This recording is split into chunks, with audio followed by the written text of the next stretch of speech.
Hello and welcome. I'm so glad you're tuning in today. Here we share stories, not just any stories, but the deeply personal accounts entrusted to me, narratives of resilience, of navigating difficult truths, and ultimately of finding a way forward. These are stories shared in confidence, often born from pain but powerful in their honesty. Today I want to share one such story, the experience of a woman I'll call Beatrice. Her journey is a stark reminder of how vulnerability can be exploited, even by those we trust the most, our own family. It's a story about the quiet erosion of promises, the sting of betrayal disguised as care, and the formidable strength it takes to reclaim one's life when everything seems lost. Beatrice came to me seeking not pity, but understanding, a space where her truth could finally be spoken without interruption or dismissal. What happens when the safety net you sacrificed everything for turns out to be a cage? Stay with me as we delve into Beatrice's courageous story. And if tales of resilience and the complexities of human relationships resonate with you, consider subscribing to this channel so you don't miss future narratives. Beatrice shared her story with me, her voice initially trembling with the weight of memory but gaining strength as she spoke. It began, as these things often do, with love and trust, specifically regarding her son Daniel and his wife Chloe.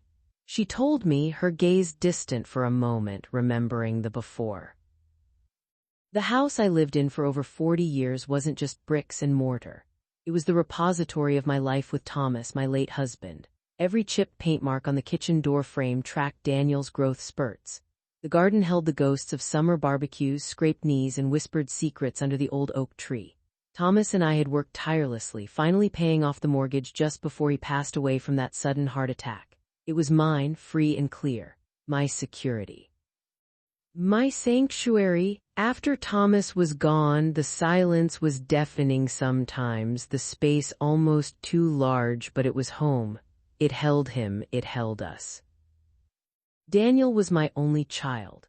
After Thomas died, he and Chloe became my main focus, my connection to the future. Daniel was ambitious, driven. Chloe was charming, always knew the right thing to say, always seemed so attentive. They were building their life together, careers, social circles, dreams of a bigger future. They lived in a cramped city apartment then, always complaining about the lack of space, the noise, the desire for a proper home to start their own family. I remember the Sunday dinner vividly. It was autumn, leaves turning gold outside my dining room window. Chloe had made her signature roast chicken, Daniel opened a bottle of decent wine. The atmosphere was warm, familial. They started talking casually at first about their search for a house. Prices were astronomical, they sighed. Getting a foothold seemed impossible. Then Daniel leaned forward, his expression earnest. "Mom," he began, his voice laced with that persuasive sincerity he'd mastered early on. "We found it, the perfect place. It's everything we've ever dreamed of. Good schools nearby, a garden, enough room for everyone." He glanced at Chloe, who smiled encouragingly. My heart gave a little flutter. "Oh, Daniel, that's wonderful news." "There's just one hurdle, Mom," Chloe chimed in, her tone soft, almost apologetic. "The down payment, it's substantial, more than we anticipated, even with our savings." Daniel picked up the thread. "We've crunched the numbers every which way, we just can't swing it on our own, not for this house.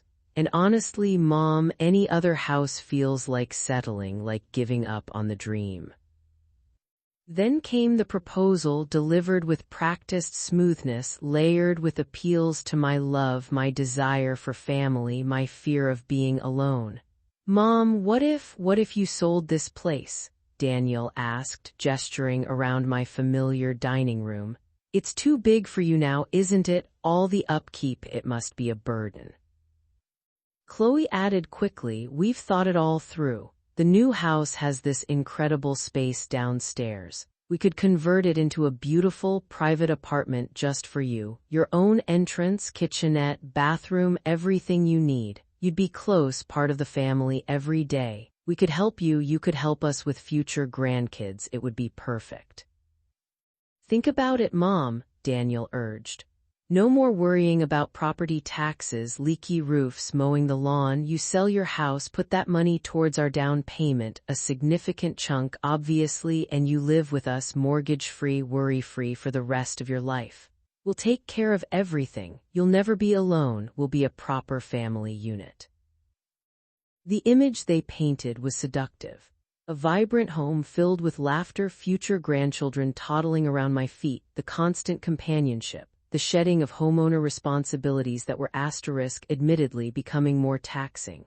The fear of rattling around my empty house forever, of becoming isolated, gnawed at me. Thomas was gone.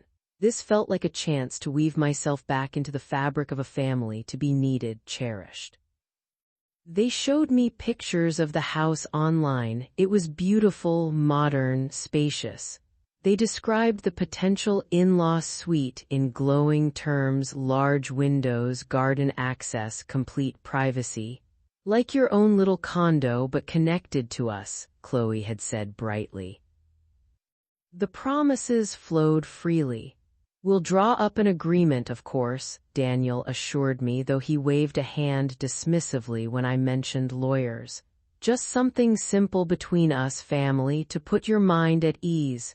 It'll state clearly you have lifetime residency, your contribution, everything.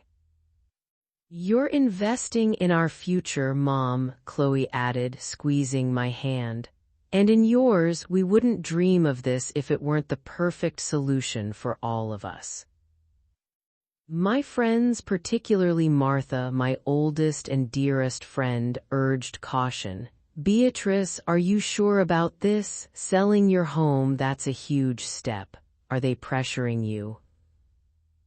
I brushed her concerns aside, perhaps too quickly.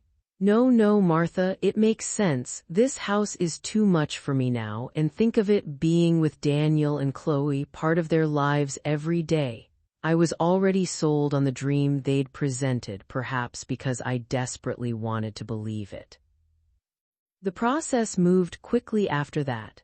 They were eager, arranging appraisals, connecting me with a real estate agent they knew. My house, my sanctuary, sold faster than I expected. Watching the removal truck pull away with the last of my carefully packed boxes felt like tearing a piece of my own history out, but I focused on the future they'd promised. The closing was a blur, papers signed, figures swirling. A huge sum, almost the entire proceeds from my sale after commissions and fees, transferred directly towards the down payment on their dream house.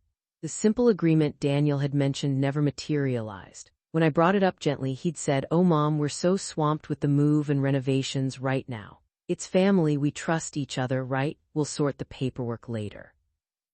Chloe would add, "Of course, Beatrice, your place here is secure. It goes without saying." I let it slide. How could I insist? How could I imply I didn't trust my own son, my own family, after making such a monumental gesture? The seed of doubt was there, tiny and easily ignored, buried under the hope and the relief of believing I had secured my future, surrounded by love.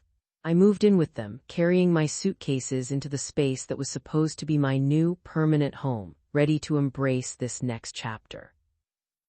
I had sacrificed the tangible symbol of my past, my security, for the promise of belonging. At the time, it felt like the only logical, loving thing to do. I couldn't have imagined how hollow those promises would become. The initial weeks after moving into Daniel and Chloe's new house were a whirlwind of unpacking boxes, navigating unfamiliar spaces, and adjusting to living under the same roof again after so many years. The house itself was undeniably impressive, large, sleek, with all the modern amenities. But my suite, the space promised as my private haven, felt different from the descriptions. It was located in the basement, which I knew, but the large windows turned out to be too small, high casement windows near the ceiling, offering a view of the underside of the deck and the neighbors' bins. The garden access was through a heavy, often damp-feeling door at the back, leading to a narrow, shaded patch of gravel behind the air conditioning unit. The kitchenette consisted of a microwave, a mini fridge that hummed loudly, and a sink barely large enough to wash a mug. There was no stove, no oven. The private entrance was technically true, but using it meant navigating a steep, narrow set of concrete steps outside that felt treacherous in wet or icy weather. Most often, I just used the main house stairs. It wasn't awful, not exactly. It was clean, newly painted, but it wasn't the bright, airy, independent apartment they had painted in my mind. It felt subterranean, slightly disconnected. When I tentatively mentioned the discrepancy, Chloe had waved a dismissive hand, flashing a bright smile. "Oh, Beatrice, we did the best we could with the layout, structural limitations, but isn't it cozy and so quiet down here?" Daniel added. "It gives you privacy, Mom." "We thought you appreciate that." Privacy felt increasingly like isolation. My contribution, the money from my home, had made their purchase of this grand house possible. I knew the figures. My equity had provided well over half the down payment, maybe more. Yet I found myself living in the least desirable part of the house, feeling less like an integral family member and more like an appendage. Soon other subtle shifts began. My offers to help with cooking were usually deflected. "Oh, don't worry about it, Beatrice," Chloe would say. "I've got my system," or "Daniel's quite particular about his meals." Yet I was frequently asked to babysit once their daughter Lily arrived a year later. Not asked exactly, more expected. "Beatrice, we have that work dinner Thursday, you're free to watch Lily write." It wasn't framed as a request, but a statement of fact. I adored Lily truly. Those moments with my granddaughter were precious, but it became relentless. Evenings, weekends, plans were made assuming my availability. If I had a prior engagement, a book club meeting, coffee with Martha, there were sighs, frustrated glances exchanged between Daniel and Chloe. "Well, I guess we'll have to cancel," Chloe might say, making me feel guilty, burdensome. My own life, my own friendships seemed secondary to their needs. Meanwhile, their lifestyle blossomed. A brand new SUV appeared in the driveway. They took a lavish vacation to Italy, a much-needed break before the baby comes, Daniel had explained, though Lily was already 6 months old. There were expensive dinners out, designer clothes, new gadgets constantly arriving. My own finances, after setting aside a small emergency fund, were modest. I lived on my pension and the small investment income Thomas had left. I wasn't destitute, but I watched my pennies. Seeing their casual extravagance, funded in no small part by the home I'd given up, began to create a knot of resentment in my stomach. I tried to contribute in other ways, groceries, small household items, but these were accepted with a casualness that felt diminishing. "Oh, thanks, Mom," Daniel might say, barely looking up from his phone. My efforts felt invisible. The simple agreement about my lifetime residency never surfaced. When I broached the subject again, more firmly this time, Daniel got defensive. "Mom, seriously, after everything, you think we'd kick you out? It's insulting that you keep bringing this up. We're family," Chloe added, her voice layered with faux hurt. "We took you in, Beatrice. We rearranged our lives for this. A piece of paper doesn't mean anything compared to trust." Gaslighting, I didn't know the term then, but I felt its effects. My valid concerns were twisted into accusations against my character, my gratitude. I started to doubt myself. Was I being unreasonable, ungrateful? They were busy, stressed, building their careers, raising a child. Maybe I was expecting too much. But the feeling of being managed, handled, persisted. Decisions about the house, finances, even vacations were made without consulting me. I'd overhear snippets of conversations, plans being finalized, my presence completely irrelevant. When I did offer an opinion, it was often met with polite dismissal. "That's an idea, Mom," Daniel would say vaguely before moving on. Chloe would smile tightly and change the subject. I felt trapped in a situation of my own making. I had poured my security into their dream, and in return I was living in their basement, my autonomy shrinking, my voice fading. The promises of shared family life, of mutual care, felt increasingly hollow. I was living under golden handcuffs, the illusion of security provided by their roof, paid for by my past, while my actual freedom and sense of self-worth diminished daily. The initial hope I'd clung to was fraying, replaced by a persistent, low hum of unease. Something was fundamentally wrong, but admitting it, even to myself, felt like admitting I made a catastrophic mistake. And the cost of that admission seemed too high to bear. So I stayed quiet, swallowed my doubts, and tried to be the grateful, unobtrusive mother they seemed to prefer. The subtle unease I'd been living with began to sharpen into something more painful over the next couple of years. The feeling of being peripheral wasn't just a vague discomfort anymore, it manifested in specific incidents, small cuts that accumulated into a deeper wound. My opinions, when I dared to offer them, were increasingly met with impatience or outright dismissal. I remember suggesting a different, more traditional way to prepare the Thanksgiving turkey, mentioning how Thomas used to love it. Chloe just smiled tightly. "That's nice, Beatrice, but I have my own recipe. It's much more modern." Later, I overheard her telling Daniel, "Your mother keeps trying to tell me how to cook in my own kitchen. It's a bit much." It wasn't about the turkey, of course. It was about my relevance, my history, being deemed outdated, unwelcome. Exclusion became more frequent. Daniel and Chloe started taking short weekend trips, just the two of them and Lily. "We just need some family time, Mom," Daniel would explain, as if I weren't family. "You understand, you don't mind holding down the fort, do you?" Again, not a question. I'd stay in the quiet house, the silence amplifying my isolation. I'd see pictures later on social media, laughing faces, scenic views, a life I was facilitating but not part of. Even simple family dinners changed. Conversations often revolved around their work, their friends, their plans, topics where I had little to contribute. If I tried to share something about my day or a memory, eyes would glaze over, phones would subtly appear under the table edge. Sometimes they'd talk asterisk about asterisk me right in front of me using the third person. "Mom needs her quiet time in the evenings," Daniel might say to Chloe. Or, "We need to make sure Mom remembers her appointment on Tuesday." It made me feel like an object, a piece of furniture whose needs had to be managed, rather than a person participating in the conversation. The suite downstairs gradually became a repository for things they didn't want upstairs. An old exercise bike appeared in one corner. Boxes of off-season clothes were stacked near the door. My private space felt increasingly encroached upon, less mine. When I protested mildly about the clutter, Chloe sighed dramatically. "Oh, Beatrice, there's just no room upstairs. We're bursting at the seams. It's only temporary." But temporary stretched into permanence. The gaslighting intensified whenever I expressed unhappiness. If I mentioned feeling lonely, Chloe would counter with, "But Beatrice, we see you every day. How can you be lonely?" If I hinted that I felt taken for granted regarding childcare, Daniel would adopt a wounded tone. "Mom, we thought you enjoyed spending time with Lily. We're giving you purpose. Don't you want to be involved?" My feelings were invalidated, twisted to make me seem ungrateful or emotionally unstable. "You're being overly sensitive, Mom." That phrase became a constant refrain. I started spending more time in my room, retreating into books and old memories.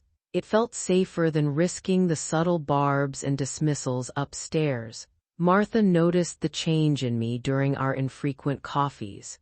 "You seem subdued, Beatrice," she said gently one afternoon. "Is everything really all right over there?" I tried to put a brave face on it. "Oh, you know, adjusting takes time, they're busy." But Martha saw through it. "Busy doesn't mean unkind," she countered quietly, "or dismissive. Don't let them diminish you, Bea." Her words struck a chord, but I still felt powerless. What could I do? I had nowhere else to go. My money was gone, sunk into their house. Complaining felt futile, only leading to more accusations of being difficult or sensitive. I felt increasingly invisible, my contributions forgot, my presence tolerated rather than welcomed. The vibrant family life I'd envisioned had morphed into a lonely existence on the fringes of their busy, self-absorbed world. The cracks in the facade weren't just appearing, they were widening into fissures, revealing a coldness beneath the surface that chilled me to the bone. I was living in the house my life savings had bought, yet I felt like an unwelcome tenant, constantly reminded of my dependency and insignificance. The hope I started with had curdled into a quiet despair. The breaking point, the moment the carefully constructed illusion shattered completely, arrived not with a dramatic confrontation, but with a calculated act of public erasure at, of all things, Daniel and Chloe's 5th wedding anniversary party. They decided to host a large gathering at the house.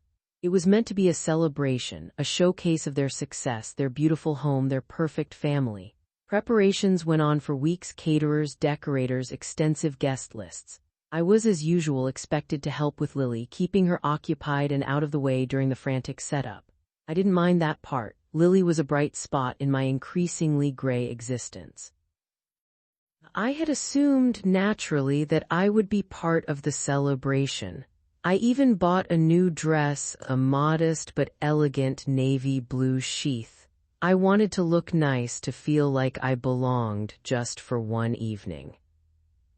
The night of the party arrived. The house buzzed with energy, music drifted up from the main floor, elegantly dressed guests mingled, champagne flowed.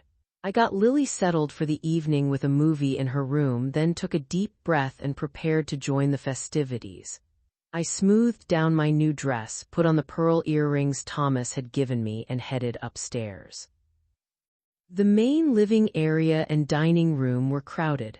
I looked around for Daniel or Chloe, hoping to attach myself to them, to feel anchored. I spotted Chloe near the elaborate buffet table, holding court with a group of her friends, laughing brightly. I started to walk towards her, a tentative smile on my face. As I approached, I overheard her speaking. Her voice was clear, carrying easily over the background hum. "Yes, the house is wonderful, isn't it? We were so lucky to find it. Of course, having Daniel's mother here has been an adjustment." She lowered her voice slightly, conspiratorially, but I was close enough to hear every word. "She's getting on a bit, a little forgetful. It's helpful having her around for Lily sometimes, but honestly, it's more temporary. We're looking into some lovely assisted living options nearby for when she needs more dedicated care." The words hit me like a physical blow. Temporary, assisted living, forgetful. My mind raced. They had never mentioned this, not once. Was this their plan all along? Use my money, use my help, and then discard me when I became inconvenient. Before I could process the shock, one of Chloe's friends, a woman I didn't recognize, glanced over and saw me standing there. There was a flicker of awkwardness in her eyes. Chloe followed her gaze, saw me, and her smile didn't falter, but it hardened, became brittle. "Oh, Beatrice," she exclaimed, her voice overly bright, overly loud. "There you are. Can you be a dear and check if the caterers need anything in the kitchen, and maybe see if the coats are getting piled up too high by the front door?" She hadn't introduced me, she hadn't acknowledged me as her mother-in-law, as a resident of the house.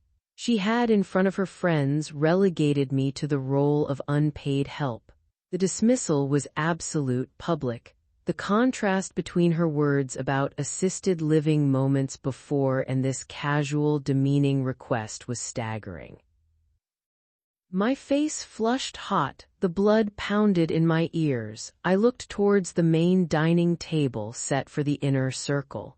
My place wasn't there. I scanned the room. Daniel was across the way, laughing with some colleagues, pointedly avoiding my gaze. He must have seen me, he must have heard. He did nothing. In that instant, the years of subtle dismissals, the gaslighting, the broken promises, it all coalesced. This wasn't thoughtlessness. This was deliberate. This was my value in their eyes, a temporary convenience soon to be replaced, an embarrassment to be managed. I couldn't speak. The humiliation was a physical weight pressing down on my chest, stealing my breath. I turned, blindly, stumbling slightly. I didn't go to the kitchen. I didn't check the coats. I walked mechanically back down the stairs to the basement suite, the muffled sounds of their celebration echoing mockingly above me. I closed the door behind me, the click echoing in the sudden silence. I leaned against it, trembling. The navy blue dress felt like a costume, the pearls cold against my skin. Temporary, assisted living, check the coats. The words reverberated in my mind. The dream they had sold me, the dream I had sacrificed everything for, was a lie, a cruel, calculated lie.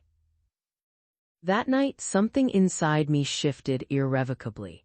The hurt, the sadness, the confusion, they were still there, but they were consumed by a rising tide of cold, clear anger. Not the explosive kind, but a deep, steady burn. They had underestimated me. They saw me as old, forgetful, disposable. They were wrong. The humiliation wasn't just an endpoint, it was a catalyst. Lying awake in my basement room, listening to the faint thud of the music from the party upstairs, I knew I couldn't live like this anymore. The passive acceptance was over. It was time to find out the truth. It was time to fight back. The party wasn't just their anniversary celebration, it marked the anniversary of my own awakening. It's hard to hear about such profound betrayal, isn't it? Especially when it comes from those who are supposed to love and protect us unconditionally. Beatrice's experience at that party, that public dismissal, is unfortunately not unique. So many elders find their trust exploited, their contributions erased, their voices silenced. It's a stark reminder of the vulnerability that can come with aging, but also of the incredible strength that can be forged in the face of such injustice. If Beatrice's story is resonating with you, perhaps touching on experiences in your own life or the lives of those you care about, please know you're not alone. Sharing these narratives is one way we can challenge the isolation and shame that often accompany such situations. Consider hitting the like button if you believe these stories need to be heard, to help them reach others who might find strength and validation in them. Now let's return to Beatrice as she recounts the steps she took after that devastating night, moving from humiliation towards resolution. The morning after the party, the house felt unnaturally quiet. The remnants of the celebration, a stray glass, a lingering scent of perfume and wine, seemed like artifacts from a different reality. Upstairs, Daniel and Chloe were subdued, perhaps nursing hangovers, perhaps sensing the shift in the atmosphere. They offered polite, distant greetings. No mention was made of the night before, of Chloe's words, of my abrupt disappearance. It was as if it hadn't happened, another layer of gaslighting I now recognized clearly. But the cold anger that had ignited within me hadn't faded with the dawn. It had solidified into resolve. I spent the day in my room, ostensibly recovering from the late night, but actually formulating a plan. They thought I was forgetful, easily managed. Fine, let them think that. It would make my task easier. My first step was to understand the financials. I had handed over the proceeds of my house sale with blind trust. Now I needed facts. Over the years, I'd occasionally seen bank statements or bills left carelessly on the kitchen counter or the mail table. Daniel and Chloe were surprisingly lax about shredding things, perhaps confident in my perceived lack of interest or capability. I started paying closer attention. Quietly, discreetly. When they were out or busy with Lily, I began to look through the piles of mail they often left unsorted for days. It felt wrong, like spying, but the betrayal I'd experienced eclipsed any guilt. I wasn't looking for pocket money, I was looking for the truth about the house, their finances, my money. It didn't take long to find discrepancies. I found the closing documents for their house tucked away in a mislabeled file box in the basement storage area near my room. I sat on my bed, heart pounding, and read through them carefully.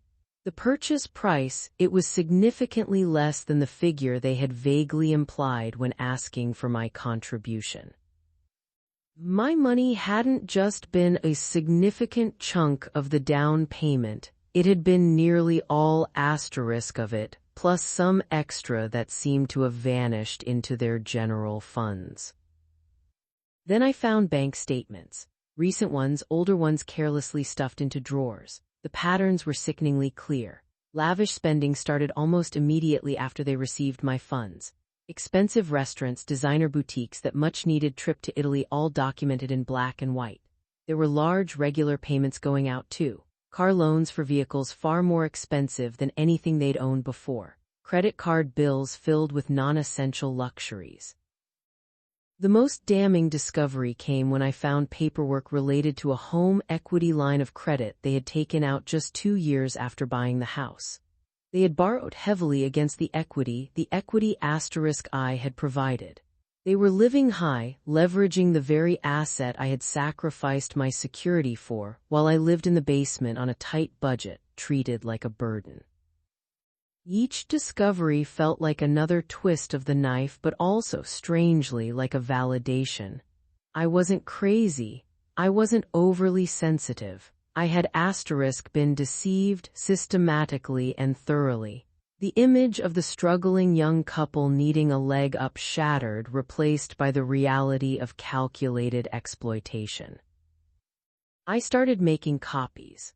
Late at night, using the scanner on the printer in the upstairs office when everyone was asleep, my hands shaking slightly. Bank statements, the closing documents, the HELOC agreement, even old emails I found archived on the family computer where they'd discussed the house purchase amongst themselves before approaching me, vaguely mentioning needing Mom's help, but focusing more on the renovations they could afford after getting the funds. I gathered everything, creating a file, a dossier of their deceit. I also started documenting incidents, dates, times, specific quotes of dismissive or gaslighting remarks, the times I was excluded, the times my help was demanded rather than requested, the overheard conversation at the party. Writing it down made it real, concrete, undeniable. It countered their narrative that I was confused or misremembering. During this time, I maintained my facade. I was quiet, compliant, perhaps even seemed a little more out of it than usual, playing into their perception. It bought me the space and privacy I needed. Inside, however, I felt a focus I hadn't experienced in years. The hurt was still there, a deep ache beneath the surface, but it was overlaid with a sense of purpose. I was no longer just a victim of their actions. I was an investigator uncovering the truth. The evidence piled up, stark and irrefutable. The financial documents painted a picture of greed and entitlement. My own notes documented the emotional manipulation, the gradual erosion of my dignity. Seeing it all laid out, the full extent of their betrayal was horrifying, but it was also empowering. Knowledge is power, they say, and for the first time since selling my home, I felt like I was beginning to reclaim some of mine. I now had proof. The question was, what was I going to do with it?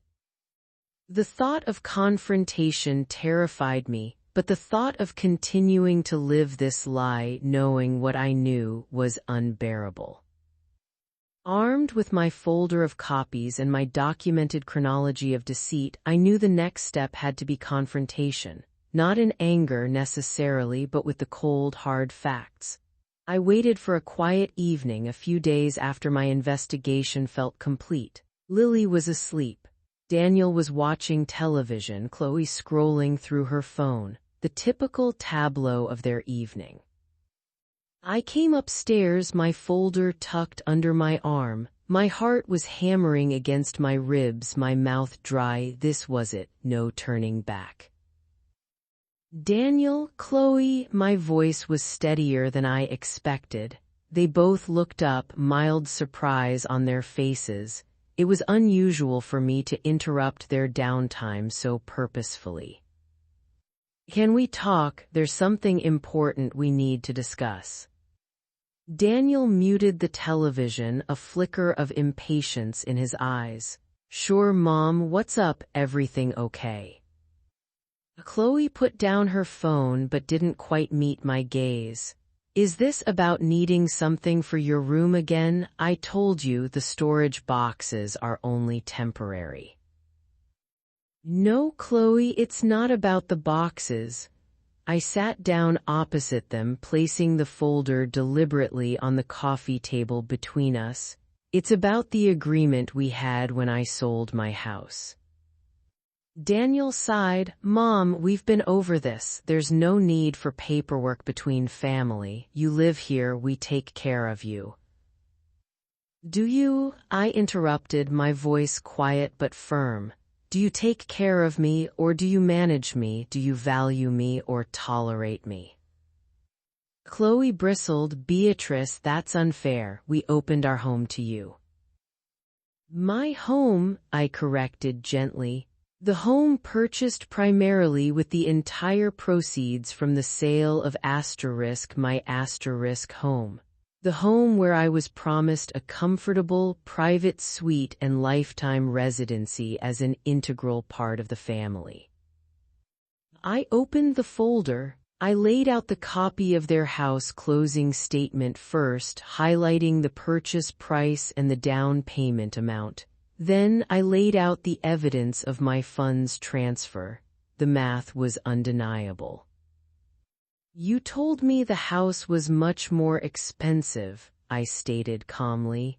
You implied my contribution was helpful but not the majority. The truth is I paid for almost the entire down payment. Without my money, this house wouldn't have been possible. Daniel stared at the papers, his face paling slightly. Chloe looked away, refusing to acknowledge them. And this, I continued, pulling out copies of their bank statements showing the extravagant spending that began shortly after the purchase.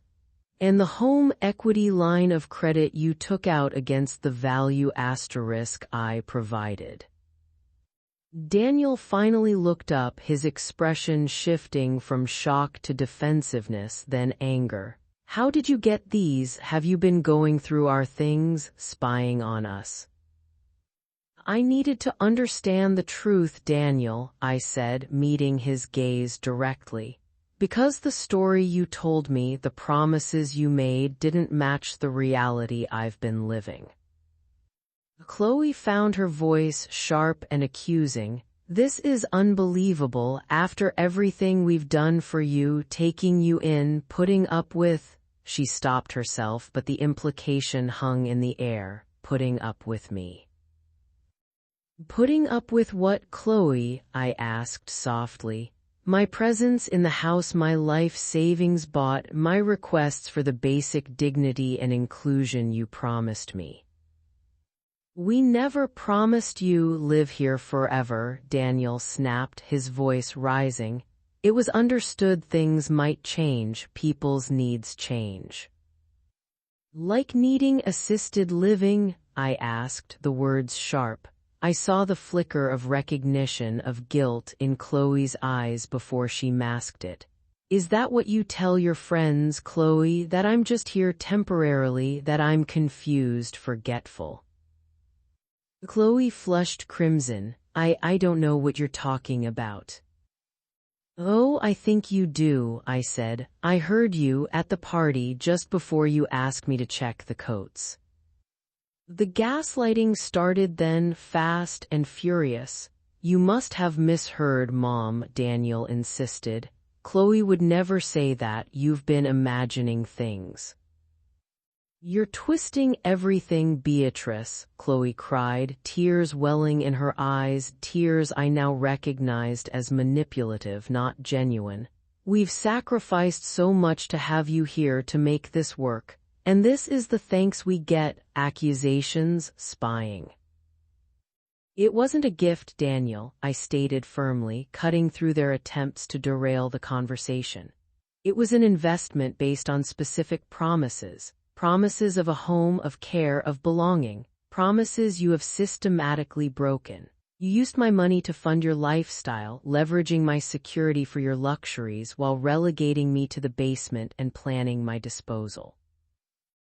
They denied everything. They deflected, they accused, they played the victims, but the evidence was there on the table between us. And more importantly, the certainty was now within me. I saw their denials for what they were, desperate attempts to maintain control to avoid accountability. The conversation ended with them storming off, accusing me of betrayal, of trying to ruin their lives. There were no apologies, no flicker of remorse, only anger and deflection.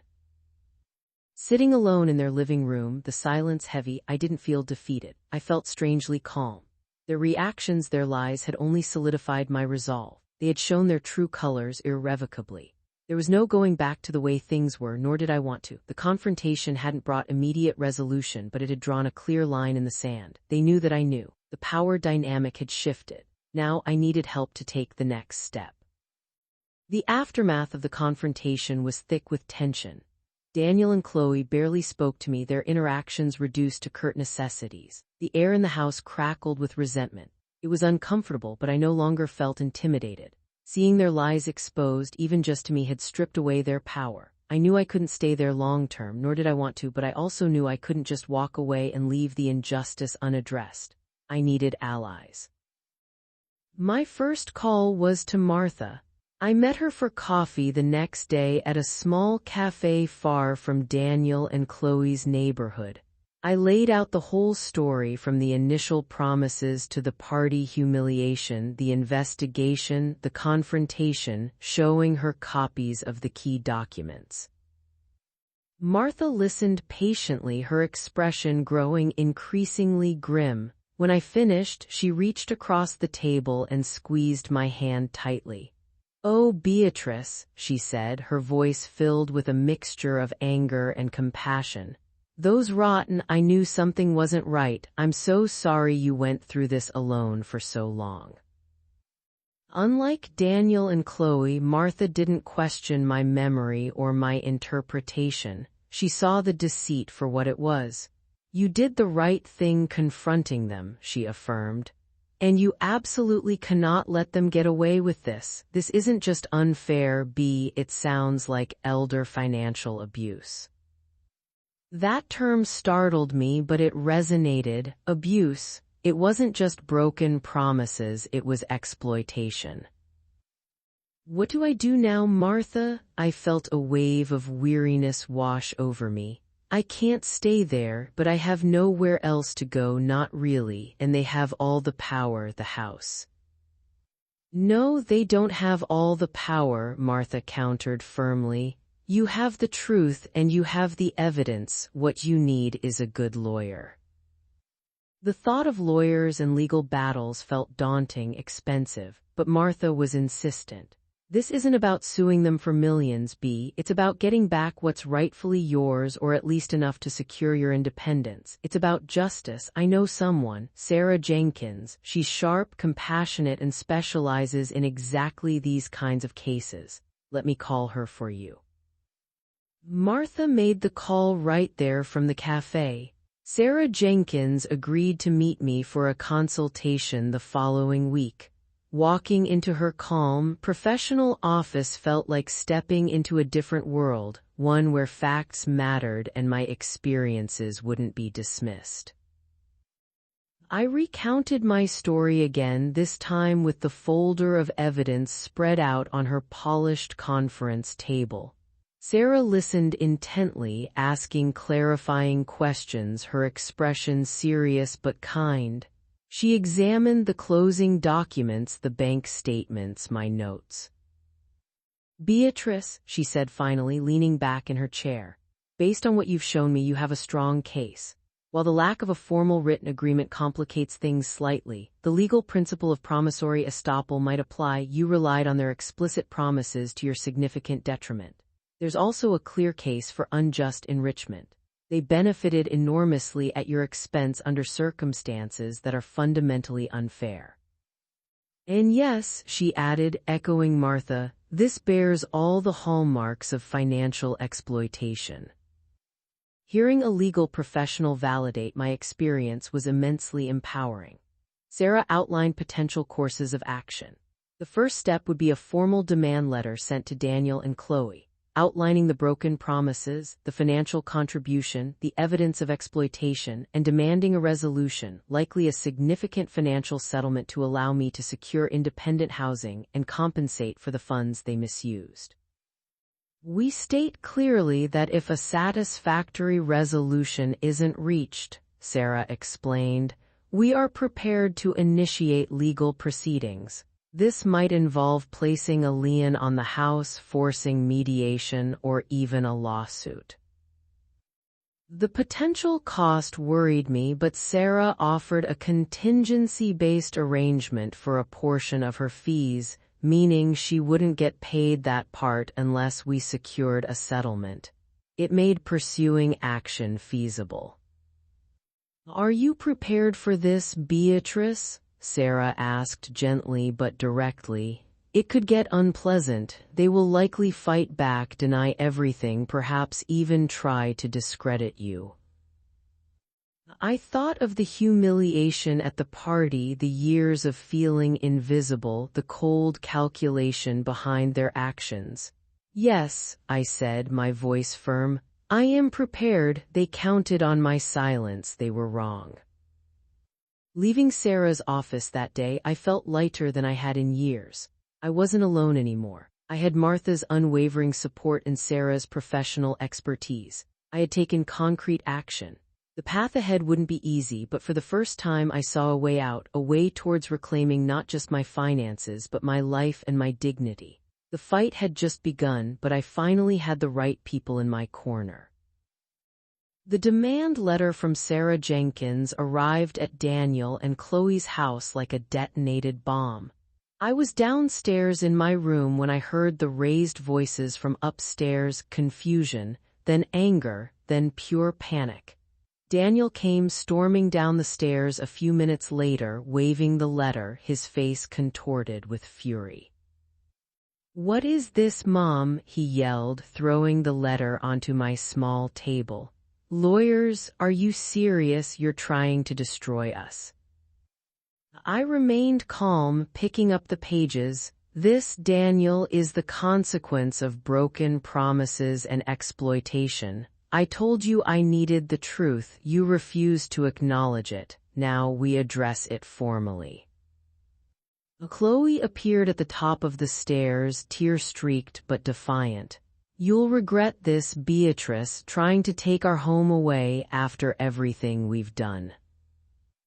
"You were planning to put me in assisted living," I reminded them quietly. "You considered me temporary, disposable. This isn't about taking your home, it's about securing my future, the future I sacrificed for yours based on lies." The weeks that followed were fraught with tension and hostile silence, punctuated by occasional outbursts or attempts at manipulation. They tried pleading poverty, claiming the legal action would bankrupt them. They tried appealing to guilt, reminding me of Lily, asking how I could do this to my own granddaughter. They even tried briefly a half-hearted apology laced with justifications and blame. I saw through it all, referring them back to my lawyer. Sarah handled their lawyer's responses with cool professionalism. Their initial defense was denial and bluster, claiming the money was a gift, that I was confused, that my memory was failing. But Sarah systematically presented the evidence. The financial trail, the HELOC taken out against my equity, even affidavits from Martha attesting to my state of mind and the promises I had relayed to her years prior. The prospect of a public lawsuit, of having their financial dealings and treatment of me exposed, clearly terrified Daniel and Chloe. Their carefully curated image of success and family harmony was at stake. The pressure mounted. Whispers likely started circulating among friends and extended family as their lawyer had to engage. People who had witnessed my quiet presence at family events, perhaps even noticed the dynamic, might start asking questions. Sarah suggested mediation as a way to potentially avoid a protracted court battle. Reluctantly, Daniel and Chloe agreed. We met in a neutral office, mediators present. It was the first time I had seen them look genuinely worried, stripped of their usual arrogance. They tried to lowball the settlement offer, clinging to their narrative of victimhood. But I held firm, Sarah by my side.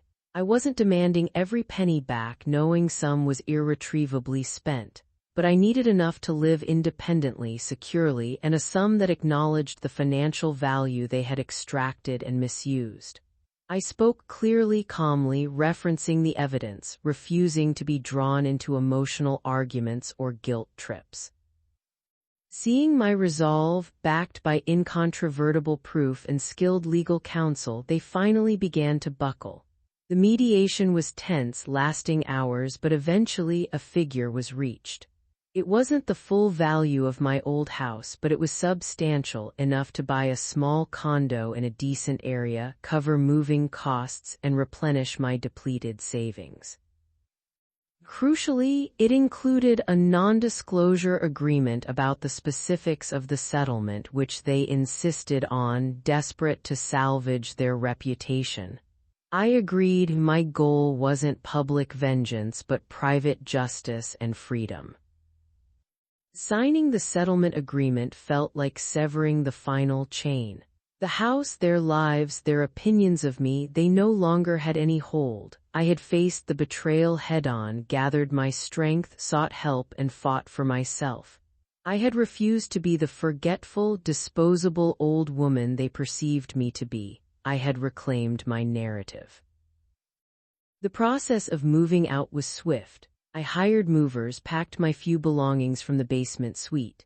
Daniel and Chloe kept their distance, offering no help, their faces sullen. There were no tearful goodbyes, no apologies, just a cold, awkward silence. As I walked out of that house for the last time, I didn't look back. I wasn't leaving my home. I was escaping a place of profound unhappiness and betrayal. The reckoning had been painful, yes, but it had paved the way for my liberation. Finding my own place, a bright, cozy two-bedroom condo in a building with other active seniors, felt like coming home in a way I hadn't felt since Thomas died. It was smaller than my old house, of course, but it was entirely mine.